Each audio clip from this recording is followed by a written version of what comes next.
लोगोफोरजोंना फोथाराव दै जाबायानो मथा मथि माइ गायजासिगोनानो दाखालि साननैसो सिगांथ' दैयानो गैयामोन नै माबायदि गोरानथारमोन आं भिडिअ लानानै दोन्दोंमोन आं इखो एसे ओरैबायदि गोरानमोन माने दै थोबसे गवाखैमोन अखायानो हायाखैमोन अखाफोर हाबाथाय एसे मोजां नाङो आरोना ओरैनो ब्लग बानायबाय आं फिसा ओरैनो भिडिअ हगारथारनो मोनाखै आं माने एसे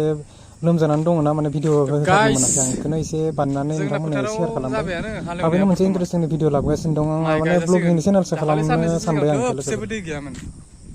दा अखा हानायखाय एसे मोजां जाबाय गोजाननिया माबायदि जादोंबा दैयानो जाजोब्बायानो दै इयाव मथा मथि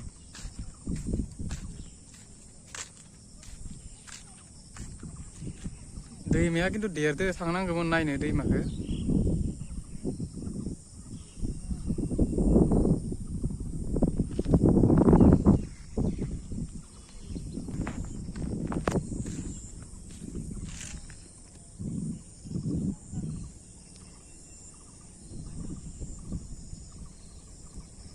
ओइ दाउबा हाजागासिनो